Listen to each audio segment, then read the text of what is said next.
Here's some of the stories trending this week at NASA. A SpaceX Dragon cargo spacecraft launched aboard a Falcon 9 rocket on April 8th from Cape Canaveral Air Force Station in Florida to resupply the International Space Station. Among the almost 7,000 pounds of science research, crew supplies, and hardware being delivered is the Bigelow Expandable Activity Module, or BEAM. This technology demonstration will study the radiation protection, thermal performance, and operations of expandable habitats for possible use on future deep space missions, including the journey to Mars. This is SpaceX's 8th contracted mission to the station under NASA's Commercial Resupply Services contract. NASA Deputy Administrator David Newman and astronaut Katie Coleman were among those invited to help First Lady Michelle Obama plant the White House kitchen garden on April 5th. Newman and Coleman planted the same variety of outrageous romaine lettuce grown, harvested, and eaten by astronauts on board the International Space Station. This is the 8th year Michelle Obama has welcomed students and others to help plant the garden. NASA's Associate Administrator for Science and Astronaut John Grunsfeld announced on April 5th he will retire from the agency April 30th, capping nearly 4 decades of science and exploration with the agency. Grunsfeld has directed NASA's Earth and space science activities since 2012, managing more than 100 missions, many that have produced groundbreaking findings and discoveries. He also was inducted into the U.S. Astronaut Hall of Fame in 2015. His 5 space shuttle flights include the last Hubble Space Telescope servicing mission in 2009. On that flight, Grunsfeld helped to successfully upgrade Hubble and became the last human to touch the iconic telescope.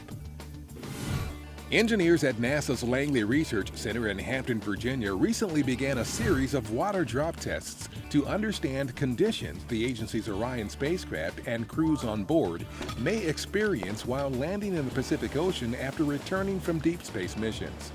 Specially instrumented crash test dummies in the Orion test vehicle will gather data to help engineers ensure astronauts will be protected from injury during future splashdowns. Each test in the series simulates different wind conditions, velocities, and wave height scenarios that Orion may experience during parachute-assisted landings in the ocean. At NASA's Michoud Assembly Facility in New Orleans, final welding was completed recently on a liquid oxygen tank confidence article for NASA's new Space Launch System rocket. The rocket's 200-foot-tall core stage includes a liquid oxygen and a liquid hydrogen tank to feed the rocket's RS-25 engines. Confidence hardware verifies weld procedures are working as planned. All welding for the core stage is expected to be completed this summer in preparation for the rocket's first uncrewed test flight with Orion in 2018. During a recent visit to Ames Research Center at Moffett Field, California, NASA's Associate Administrator for Aeronautics, Jaewon Shin, was briefed on some of the work at the center, helping to advance green aviation technologies and concepts that support the agency's environmentally responsible aviation project. Shin also handed out awards during a ceremony to honor employees who have distinguished themselves with their work ethic during fiscal year 2015. A recent open house and membership drive sponsored by the Women of NASA headquarters featured remarks from Deputy Administrator Newman, Chief Scientist Ellen Stofan, Brenda Manuel, Associate Administrator for Diversity and Equal Opportunity, and others.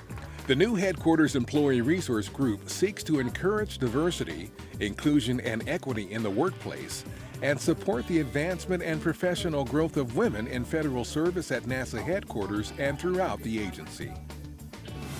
And that's what's up this week at NASA. For more on these and other stories, follow us on social media and visit www.nasa.gov/twan.